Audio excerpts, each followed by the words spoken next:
The heck is wrong with this picture?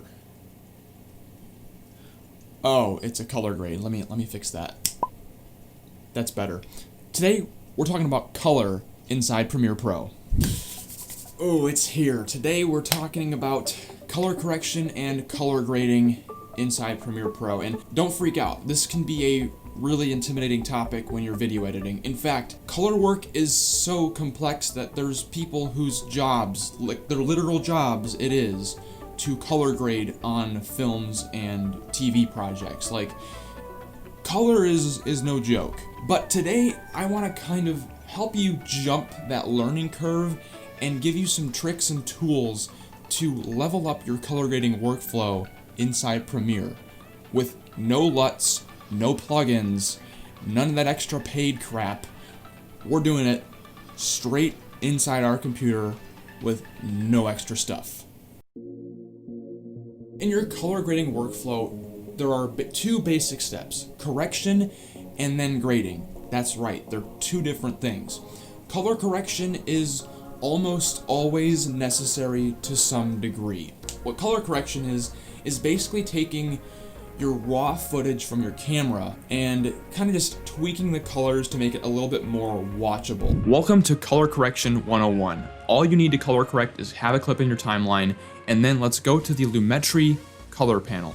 This panel is one of the things that gives new video editors just as much fear as After Effects does. There's lots of complex charts, curves, things like that, all kinds of sliders, and it's really easy to get overwhelmed. Here's the thing. In color correction, the only tab inside Lumetri that you need to worry about is the basic correction tab. There are two major areas of basic correction: your white balance and your tone. These probably don't mean much to you, so let's go ahead and break down what they mean. The white balance has to do with sort of the color profile of your image. I like to white balance by eye, and what I do is I'll look at a clip and decide, is this clip dominated by any particular color? In the case of this katydid clip, I think it's just a tiny bit too blue. If a clip seems to be too red or too yellow, it's probably too warm and you want to slide the slider back towards blue. In this case, it's just slightly too blue, so I'm going to adjust the temperature by about 4.8, looks pretty good. However, now it actually looks a little bit too warm, so I'm going to adjust the tint back towards green, and this looks a little more normal. Now that we've white balanced, we need to actually mess with the tone. I think of this as basically the contrast of the image, which is fitting because contrast is one of the things we can actually manipulate. However, first, let's look at exposure. Now, this clip is actually exposed properly, but what exposure basically is the brightness of an image. So when I'm color correcting, I'll look at a clip and say, is this too bright? Is this too dark? If the clip is too dark, you want to increase the exposure, which will brighten the image. If the clip is too bright, you want to decrease the exposure, which will darken the image.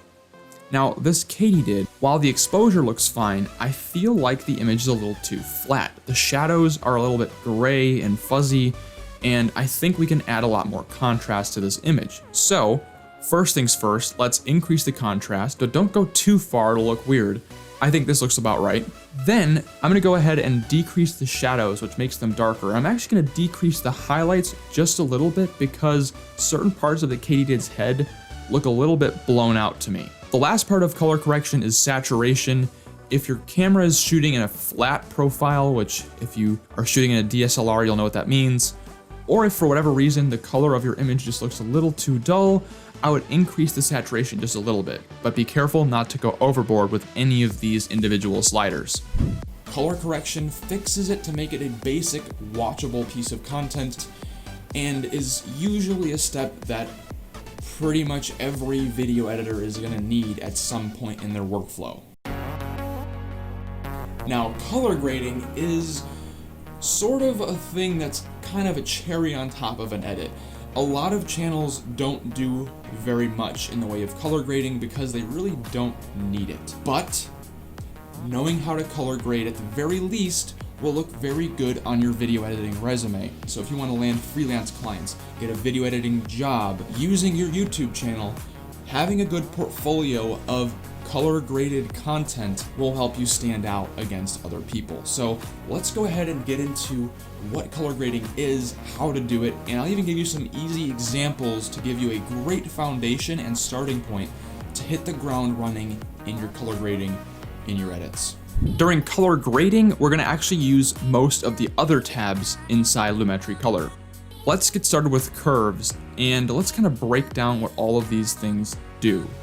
Because there's these sleek looking graphs, curves can kind of turn people off because it looks super math, super sciencey, and all you're trying to do is just color grade your footage. You don't really want to get into the nitty-gritty detail of all these graphs and stuff.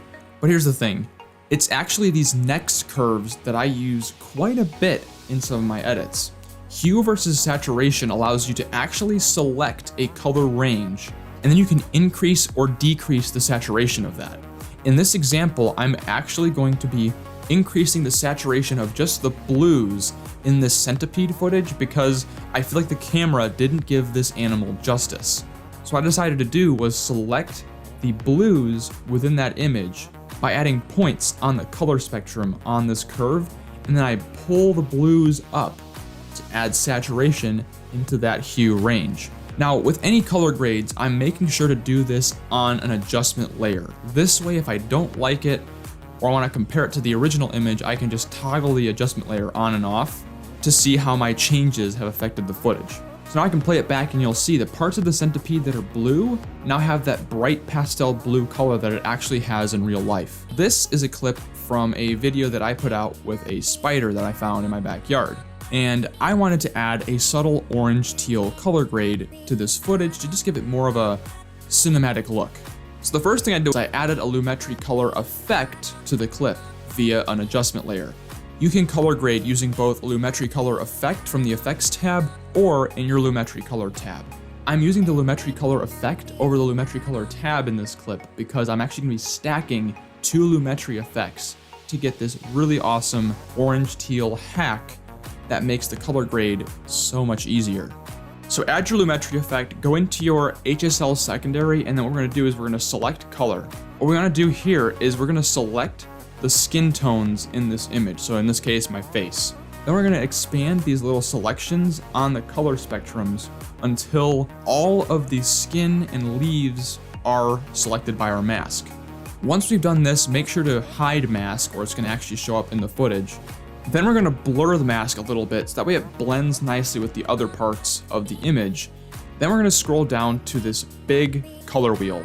Drag the center of the color wheel towards the orange. Now you're gonna see the skin starts to look a little bit weird. So what we're actually gonna do is we're gonna desaturate this effect as well so that only the skin tones and other orangey colors in the image are a bit more orange and a bit less saturated. Now we're gonna actually Control-C and duplicate this effect, but we're gonna choose to invert the mask. This is why I stack these two effects, because I can actually copy the mask from before, but by inverting it, we select everything else. We're gonna shift that further into the light blue or teal, which starts to create a really nice contrast, but we're also going to increase the saturation. So now we have both the orange teal color contrast and a little bit of saturation versus desaturation contrast, which gives the image a nice, interesting look and effectively hacks the orange teal color grade. And that is how you basically do color work inside Premiere. If you found this video useful, make sure to leave a like down below and stay tuned because next episode we're actually getting into some really neat visual effects stuff. I think you'll enjoy it.